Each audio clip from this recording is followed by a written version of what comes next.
नमस्कार, स्वागत है आपका जनता टीवी में। मैं हूं आपके साथ सचिन चौहान। बात होगी तमाम खबरों की, लेकिन शुरुआत बड़ी खबर से कर लेते हैं। और लखनऊ से ये बड़ी खबर सामने आ रही है, ये बड़ी खबर आप तक पहुंचा रहे हैं। लखनऊ में वकीलों का प्रदर्शन लगातार जारी है। ये बड़ी अपडेट सामने आ रही है। पुलिस प्रशासन का पुतला वकीलों ने फूंका है। जो वकील है वो लंबे समय से नाराज चल रहे हैं। ये तस्वीरें आपके सामने, वकीलों का प्रदर्शन लगातार जारी है। लखनऊ बार एसोसिएशन के कार्य का बहिष्कार कर दिया है। लोगों को परेशानी का सामना करना पड़ रहा है। और ये तस्वीरें आप देखिए, वकीलों में साफ तौर पर जो गुस्सा है सरकार और प्रशासन के खिलाफ, वो साफ तौर पर नजर आ रहा है। और ये तस्वीरें अपने आप में बता रही हैं कि जो वकील हैं वो लगातार प्रदर्शन कर रहे हैं, नारेबाजी कर रहे हैं प्रशासन और सरकार को लेकर। पुलिस के खिलाफ वकीलों ने हल्ला बोल दिया है। पुलिस की कार्रवाई से काफी नाराज हैं वकील, लेकिन अब तक कोई बातचीत नहीं बन पाई है और अब पूरा कामकाज ठप पड़ा है। वकील सड़कों पर उतरकर प्रदर्शन कर रहे हैं। हमारे साथ सेंट्रल बार के उपाध्यक्ष प्रदीप जी हैं। प्रदीप जी, क्या वजह है आज आप सड़कों पर निकले?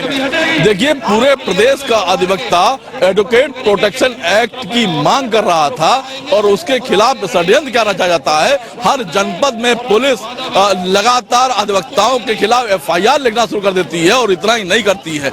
आप ये देखिए, जनपद में चाहे वो हापुड़ की घटना हो, चाहे सुल्तानपुर की घटना हो या फिर लखीमपुर की घटना हो, लगातार अधिवक्ताओं के खिलाफ उत्पीड़न हो रहा है। और जो पुलिस के भेष में गुंडे छिपे हुए उन्हें चिन्हित नहीं किया जा रहा है, उनके खिलाफ कोई एफआईआर नहीं हो रही है। निश्चित तौर पर इन मुद्दों के खिलाफ उत्तर प्रदेश का अधिवक्ता सड़क पे है, लखनऊ बार का अधिवक्ता सड़क पे है, सेंट्रल बार का अधिवक्ता सड़क पर और लखनऊ जनपद का एक अधिवक्ता सड़क पर है। और इस लड़ाई को हम निर्णायक दौर तक ले जाएंगे। पुलिस के खिलाफ आज आप लोग प्रदर्शन कर रहे हैं, पुलिस से क्या नाराजगी है? पुलिस की नाराजगी है, पुलिस के बेस में जो भेड़िए, जो गुंडे छिपे हुए हैं, जो लगातार अपराध कर रहे हैं। और हम ये कहते हैं, लखनऊ जनपद जहां से हम बैठकर बातें कर रहे हैं आपसे, 8 अधिवक्ताओं की हत्या हो रही है और कहीं न कहीं पुलिस का उन अपराधियों को समर्थन है।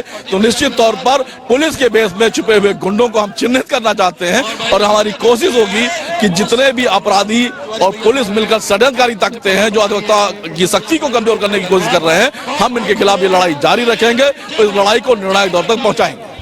पुलिस के जो अधिकारी हैं वो कह रहे हैं कि कोर्ट के आदेश की वजह से इस तरह की कार्रवाई की। हमारा सवाल है कि आप ये बताइए कि हापुड़ में जो घटना हुई वो उसमें किस कोर्ट का आदेश था? सुल्तानपुर में जो घटना हुई, अधिवक्ताओं का अध्यक्ष और मंत्री का घर डिमोलिश कर दिया गया, किस कोर्ट का आदेश था? अब लखीमपुर में जो कचहरी के अंदर उसका लाठीचार्ज हुआ, किस कोर्ट का आदेश था? मेरा सवाल है कि अधिवक्ता पुलिस के बेस पे जो गुंडे हैं उन्हें चिन्हित क्यों नहीं किया जा रहा है? उनके खिलाफ कोई कार्रवाई क्यों नहीं हो रही है? उनके खिलाफ एफआईआर क्यों नहीं हो रही है और उनकी गिरफ्तारी क्यों नहीं हो रही है? बहुत शुक्रिया हमसे बात करने के लिए। देखिए, प्रदीप सिंह हैं, उपाध्यक्ष सेंट्रल बार का। इनका कहना है कि जिस तरह से लगातार षड्यंत्र के तहत वकीलों पर एफआईआर की जा रही है, उन पर गैंगस्टर की कार्रवाई की जा रही है, इसे तत्काल रूप से रोक देना चाहिए, वरना अधिवक्ता बड़ी संख्या में एक बार फिर सड़कों पर नजर आएगा। कैमरा पर्सन आशीष के साथ तौफीक दुबई, जनता टीवी, लखनऊ। तो चलिए आगे बढ़ेंगे इस वक्त एक और बड़ी खबर के साथ। और ये बड़ी खबर सामने आ रही है, ये बड़ी खबर आप तक पहुंचा रहे हैं। श्री राम एयरपोर्ट निर्माण में बड़ा हादसा, ये बड़ी अपडेट सामने आ रही है। काम करते समय बिल्डिंग से मजदूर अचानक से नीचे गिर गया और इलाज के दौरान उसकी मौत की खबर है। यह काम वहां पर चल रहा था, मजदूर वहां पर काम कर रहा था। बिहार के अररिया का रहने वाला यह मृतक मजदूर बताया जा रहा है जो इस हादसे का शिकार हुआ। श्री राम एयरपोर्ट का निर्माण कार्य चल रहा है, तमाम मजदूर वहां पर काम कर रहे हैं, लेकिन बड़ी अपडेट इसमें सामने आ रही है कि बिल्डिंग से एक मजदूर काम के दौरान नीचे गिर गया। अस्पताल में उसको भर्ती किया गया, लेकिन उसको नहीं बचाया जा सका। बिहार के अररिया का रहने वाला बताया जा रहा है। चलिए रुक कर लेते हैं अगली खबर का। अयोध्या में रामलला के मंदिर निर्माण के साथ साथ सूर्य कुंड का भी तेजी से विकास का काम किया जा रहा है और उसे एक नया रूप दिया जा रहा है। जायजा लिया हमारे संवाददाता बीएस लाठी ने, यह रिपोर्ट देख लेते हैं। राम मंदिर का फैसला आया, फैसले के बाद में अयोध्या में सरकार ने विकास की तमाम बड़ी बड़ी सौगातें दी। चाहे श्री राम एयरपोर्ट की बात की जाए, चाहे अयोध्या रेलवे स्टेशन की बात की जाए, तो और अयोध्या से जुड़े, भगवान राम से जुड़े हुए जितने कुंड और पौराणिक स्थल है, सरकार उनकी सुंदरीकरण और कायाकल्प।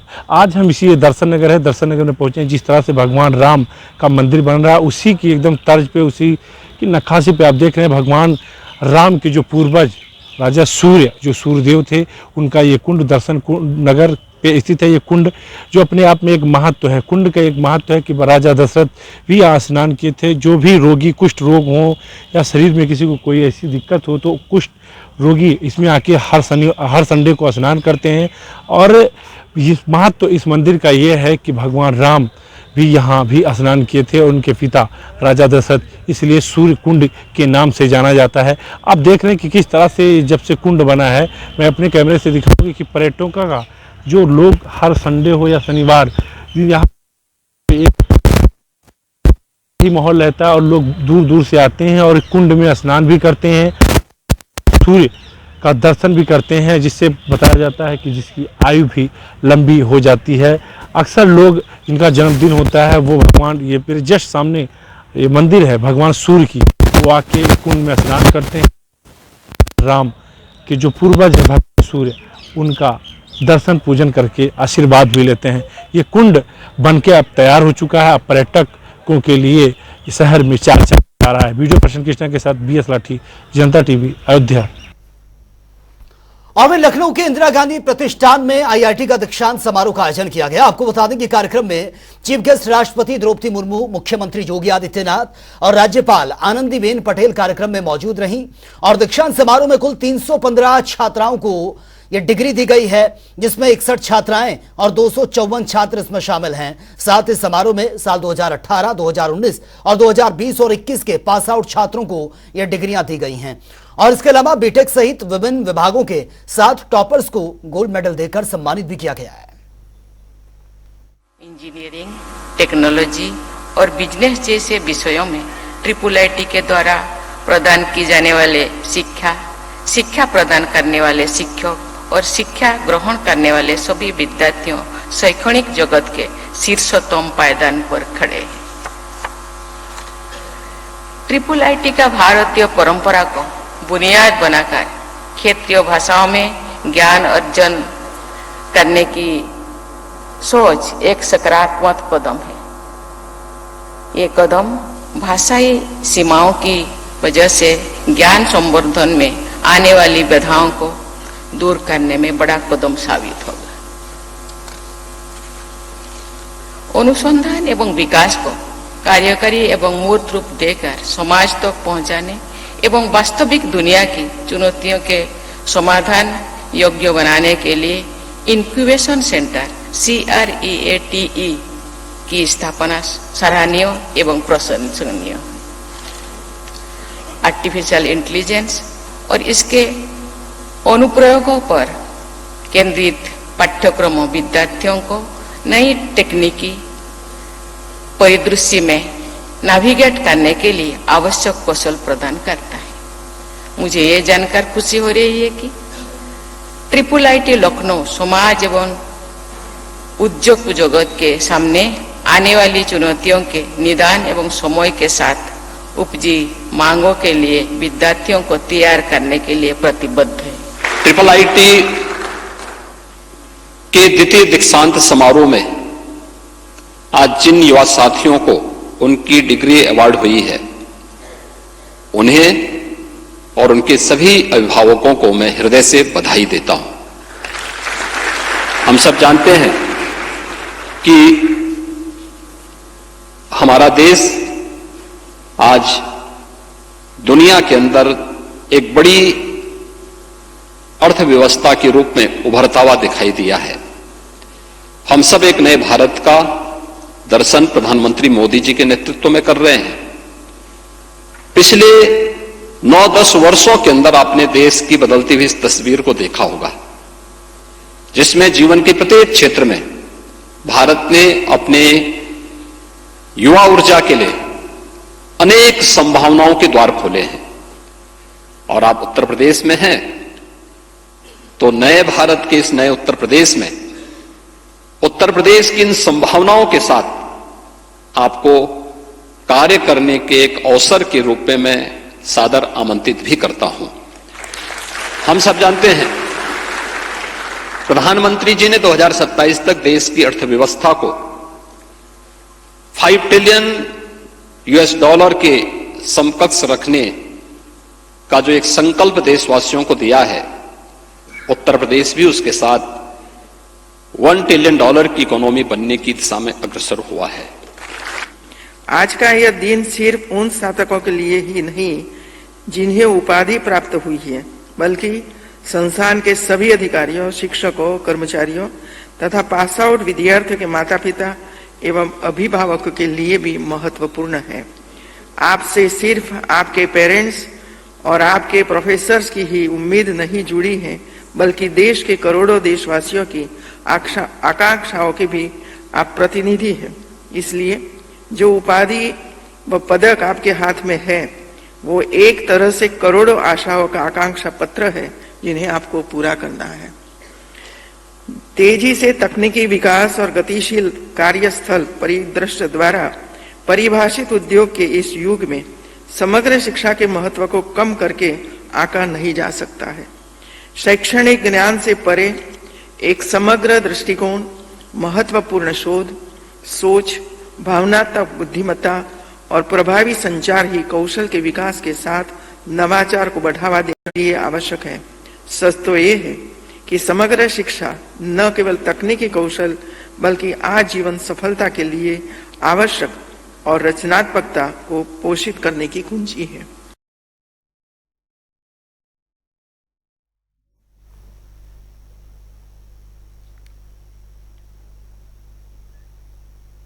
और भी राजधानी लखनऊ में विकसित भारत संकल्प यात्रा कार्यक्रम का आयोजन किया गया, जिसमें सरकार की जन कल्याणकारी योजनाओं की स्टॉल्स लगाई गई हैं, लोगों को जानकारी भी दी गई है। कार्यक्रम में बीजेपी प्रदेश अध्यक्ष भूपेंद्र चौधरी ने शिरकत की। लोगों को संबोधित करते हुए कहा, मोदी सरकार का लक्ष्य है कि देश का हर नागरिक को योजनाओं का फायदा मिले और अब लोगों को अपने हक के लिए भटकना नहीं पड़ेगा, घर बैठे ही उनको इसका फायदा भी मिल रहा है। आपको 10,000 रुपए का लोन मुहैया। विकसित भारत संकल्प यात्रा हमारी भारत सरकार की एक अनूठी पहल है और हमारे केंद्र की सरकार की जो भी लाभार्थी परक योजनाएं हैं, जो भी योजनाएं, उन योजनाओं को पात्र व्यक्तियों तक लाभ कैसे पहुंचे, इसके लिए भारत सरकार ने, मोदी जी की सरकार ने विकसित भारत संकल्प यात्रा मोदी जी की गारंटी के रूप में जन जन तक संपर्क करके और हमारी जो गरीब कल्याण की योजनाएं हैं, लाभार्थी परक योजनाएं हैं और जो अंतिम छोर पर बैठे व्यक्ति का समाज में मुख्य धारा में कैसे उसका शामिल किया जा सके उसे, तो घर सभी स्थानों पर जाकर लोगों को चिन्हित करके रजिस्ट्रेशन कराकर सरकारी जो योजनाएं हैं उन योजनाओं का लाभ प्रत्यक्ष रूप से लोगों को दिया जाना है। तो ये अभियान है और माननीय प्रधानमंत्री जी के संकल्प में ये अभियान को पूरा करने के लिए पूरी सरकार इस पर काम कर रही है। और राष्ट्रीय लोकदल खेल प्रकोष्ठ के जरिए आयोजित चौधरी चरण सिंह रथ यात्रा को हरी झंडी दिखाकर पार्टी के राष्ट्रीय महासचिव त्रिलोक त्यागी ने रवाना किया है। आपको बता दें कि यह रथ यात्रा 11 लोकसभा और 55 विधानसभा क्षेत्रों से होते हुए आगामी 23 दिसंबर को दिल्ली के चौधरी चरण सिंह समाधि किसान घाट पहुंचेगी और वहीं पर ही चौधरी जयंती जो है इसका स्वागत किया जाएगा। वहां पर चौधरी जयंत सिंह इसका स्वागत करेंगे। अपना पूरा स्टेट एग्जीक्यूटिव और सारे जिला अध्यक्षों की बैठक बुलाई। जयंत चौधरी जी थे, मैं भी था। हम लोगों ने वहाँ तैयारी करी। 24 की तैयारी में हम लगे हुए हैं और राजनीतिक दल तैयारी करते हैं। हम लोग गांव-गांव घूम के जा रहे हैं। हम अपनी बूथ लेवल कमेटी बना रहे हैं। हम अपना सारा तैयारी कर रहे हैं। 24 में इंडिया जीतेगी, एनडीए हारेगा। और प्रयागराज में माघ मेले को लेकर तैयारियां शुरू हो गई हैं और इस बार मेले को 6 सेक्टर्स में बांटा गया है। वहीं नदी के ऊपर पीपो का पुल भी बनाया गया। जायजा लिया हमारे संवाददाता SM आमिर ने। ये रिपोर्ट देख लेते हैं। 2024 का आगाज हो गया और अभी से इसकी तैयारी में जहां प्रशासन जुट गया है। मेला प्रशासन की ओर से इसकी तेजी से तैयारी की जा रही है, क्योंकि प्रमुख सचिव और अन्य अधिकारी भी यहां पर पहुंचे थे और इसको लेकर समीक्षा बैठक की थी। लास्ट हाल ही में स्वतंत्र देव सिंह भी पहुंचे थे, जहां सर्किट हाउस में उन्होंने सभी विभाग के अधिकारियों के साथ समीक्षा बैठक की थी। मगर माघ मेले को इस बार 6 सेक्टरों में बांटा गया है और इसे कुंभ की तर्ज पर देखा जा रहा है, रिहर्सल के तौर पर, जिसकी तैयारी हो रही है। और इस बार 6 पीपे के पुल भी बनाए जा रहे हैं। ये पहला पीपे का पुल है जिसका कंस्ट्रक्शन आप देख सकते हैं किस तरह से तेजी से मजदूर यहाँ पे कार्य कर रहे हैं। और हमारे साथ यहाँ पर ठेकेदार और अन्य लोग भी हैं, हम उनसे बात करेंगे। ये बताइए, इस बार जो पुल बन रहा है, किस तरह से तैयारी आप लोग की चल रही है? नहीं, शासन से बहुत तेजी हो रहा है सर। मेले की तैयारी प्रगति पर है और प्रशासन भी टाइट है। इस समय के पहले देने के लिए हर संभव प्रयास किया जा रहा है। इस बार पुल कितने? 6 पुल। 6 पुल है। और इस बार कितने बनने, कितने बाकी? नहीं, अभी तो एक पे ज़्यादा काम हो रहा है, लगभग तैयार है। 2-4 दिन और लगेंगे इसमें। बाकी 5 पुलों पर जो काम है वो शुरू हो गया है। तो ये बताइए, पिछली बार भी कुछ हादसे भी हुए, तो उसको देखते हुए सुरक्षा के कितने इंतजाम किए गए? नहीं, सुरक्षा के पुलिस रहती है यहाँ, प्रशासन वाले भी आते हैं, सारे लोग जो है दौड़ा करते हैं। हमारे विभागीय अधिकारी भी बराबर आते रहते हैं, संपर्क में रहते हैं सब। तो सुना आपने, यहाँ पूरी तैयारी, चाक चौबंद व्यवस्थाएं हैं, पुल का कार्य चल रहा है और तेजी से हम आपको दिखाएंगे माघ मेले क्षेत्र में किस तरह से व्यवस्थाएं हैं। और यहाँ पर आपको दिखा रहे हैं, ये पीपे के पुल है और यहाँ से बगल ही में अन्य और पीपे के पुल तैयार किए जा रहे हैं, पूरी व्यवस्थाएं की गई है। मगर अगर बात करी जाए सुरक्षा की, तो यहाँ पर जिस तरह से सुरक्षा होनी चाहिए और जिस तरह से व्यवस्थाएं होनी चाहिए, कहीं ना कहीं बिना सेफ्टी बेल्ट के यहाँ पे मजदूर पीपे के पुल बनाते दिखाई दिए हैं। पिछली बार भी हादसे में कई मजदूर बह गए थे। इसको देखते हुए कहीं ना कहीं सुरक्षा में कमी दिखाई दी है। मगर तेजी से माघ मेले का कार्य चल रहा है और तेजी से यहाँ पे पीपे पुल भी बनाए जा रहे हैं और जल्द ही एक भव्य और दिव्य नज़ारा यहाँ पर देखने को मिलेगा। जनता टीवी के लिए सैयद मोहम्मद आमिर, प्रयागराज। तो फिलहाल इस बुलेटिन में मेरे साथ इतना ही, लेकिन तमाम खबरों के लिए आप बने रहिए जनता टीवी के साथ। नमस्कार।